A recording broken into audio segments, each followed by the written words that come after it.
ನಮಸ್ಕಾರ ಎಲ್ಲರಿಗೂ ನಮ್ಮ ಶಶಿ ಮನೆ ಊಟ ಚಾನಲ್ಗೆ ಸ್ವಾಗತ. ಈಗ ನಾನು ಅಕ್ಕಿ ಮತ್ತೆ ಜೋಳದ ನುಚ್ಚಿನಿಂದ ಬಿಸಿಬೇಳೆ ಬಾತ್ ಮಾಡೋದು ಹೇಗೆ ಅಂತ ಹೇಳ್ಕೊಡ್ತೀನಿ. ಇದು ಜೋಳದ ನುಚ್ಚು. ಜೋಳದನ್ನ ರವತ್ತರ ಗಿರಣಿಯಲ್ಲಿ ಹಾಕ್ಸ್ಕೊಂಬಂದಿರೋದು. ಇದರಿಂದ ನಾವು ಕಟಾಲಿನ ಮಾಡ್ತಿರ್ತೀವಿ. ಆದರೆ ಈಗ ಇದನ್ನ ಅಕ್ಕಿ ಜೊತೆ ಸೇರಿಸಿ ಬಿಸಿಬೇಳೆ ಬಾತ್ ಮಾಡೋದು ಹೇಗೆ ಅಂತ ಹೇಳ್ಕೊಡ್ತೀನಿ. ಜೋಳದ ನುಚ್ಚನ್ನ ತೆಗೆದುಕೊಂಡು ಅದಕ್ಕೆ ನೀರು ಹಾಕಿ ಅರ್ಧ ಗಂಟೆ ನೆನೆಯಕ್ಕೆ ಇಟ್ಬಿಡೋಣ. ಆಮೇಲೆ ಒಂದು ಬೋಗಾಣಿ ಇಟ್ಕೊಂಡು ಅದಕ್ಕೆ 4 ಸ್ಪೂನ್ ಎಣ್ಣೆ ಹಾಕಿ, ಆಮೇಲೆ ಇದಕ್ಕೆ ಚಕ್ಕೆ ಹಾಕಿ 1 ಪೀಸ್ ಚಕ್ಕೆ ಹಾಕಿ 2 ಸ್ಪೂನ್ ಶೇಂಗಾ ಹಾಕಿ, ಶೇಂಗಾ ಕೆಂಪಗಾಗೋವರೆಗೂ ಹುರ್ಕೋಬೇಕು. ಹುರ್ಕೊಂಡ್ಮೇಲೆ ಇದಕ್ಕೆ ವೆಜಿಟೇಬಲ್ ಹಾಕೋಣ. 2 ಉಳ್ಳಾಗಡ್ಡಿ, 2 ಗೆಜ್ಜರಿ, 1 ಆಲೂಗಡ್ಡೆ, 1 ಟೊಮೊಟೊ ಎಲ್ಲಾನು ಸಣ್ಣದಾಗಿ ಕಟ್ ಮಾಡ್ಕೊಂಡೀನಿ.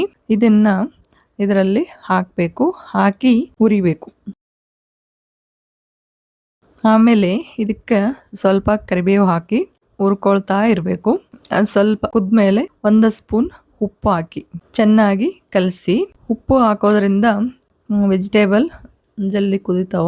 ಆಮೇಲೆ ಇದಕ್ಕೆ ಚಕ್ಕೆ ಹಾಕಿದ್ವಲ್ವಾ, ಅದನ್ನ ತೆಕ್ಕೊಂಬಿಡೋಣ. ಚಕ್ಕೆ ಎಣ್ಣೆಲಿ ಹಾಕಿರೋದ್ರಿಂದ ಅದರ ಫ್ಲೇವರ್ ಎಲ್ಲ ಬಿಟ್ಕೊಂಡಿರುತ್ತೆ, ಹಾಗಾಗಿ ಇದನ್ನ ತೆಕ್ಕೊಂಬಿಡೋದು. ಆಮೇಲೆ ಅರ್ಧ ಕಪ್ ಬಟಾಣಿ ಹಾಕಿ ಚೆನ್ನಾಗಿ ಕಲಸಿ. ಆಮೇಲೆ ಇದಕ್ಕೆ 2 ಸ್ಪೂನ್ ಖಾರದ ಪುಡಿ, ಅರ್ಧ ಸ್ಪೂನ್ ಅರಿಶಿಣ ಹಾಕಿ ಚೆನ್ನಾಗಿ ಕಲಸಿ. ಆಮೇಲೆ ಇದಕ್ಕೆ ಹುಣಸೆ ಹಣ್ಣಿನ ರಸ ಹಾಕಬೇಕು. ಇದನ್ನು ನಾನು ಮೊದಲೇ ನೆನೆಸಿಟ್ಕೊಂಡಿದ್ದೀನಿ. ಈ ರಸನ್ನ ಇದಕ್ಕೆ ಹಾಕಿ, ಆಮೇಲೆ ಇದಕ್ಕೆ ತೊಗರಿಬೇಳೆನ ತೆಗೆದುಕೊಂಡು ಮೊದಲೇ ಕುದಿಸಿಟ್ಕೊಂಡು ಅದನ್ನ ಮಸ್ಕೊಂಡು ಇಟ್ಕೊಂಡಿದ್ದೀನಿ. ಇದನ್ನ 1 ಕಪ್ ತಗೊಂಡು ಅದಕ್ಕೆ ನೀರು ಹಾಕಿ ಚೆನ್ನಾಗಿ ಕಲಿಸ್ಬೇಕು.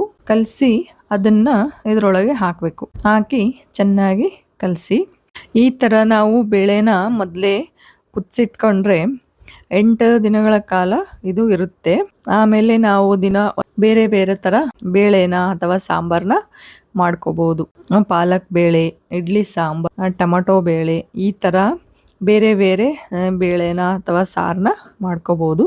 ಇದು 8 ದಿನಗಳ ಕಾಲ ಇರುತ್ತೆ. ಆಮೇಲೆ ಇದಕ್ಕೆ 3 ಸ್ಪೂನ್ ಬಿಸಿಬೇಳೆ ಬಾತ್ ಪೌಡರ್ ಹಾಕಿ ಚೆನ್ನಾಗಿ ಕಲಸಿ.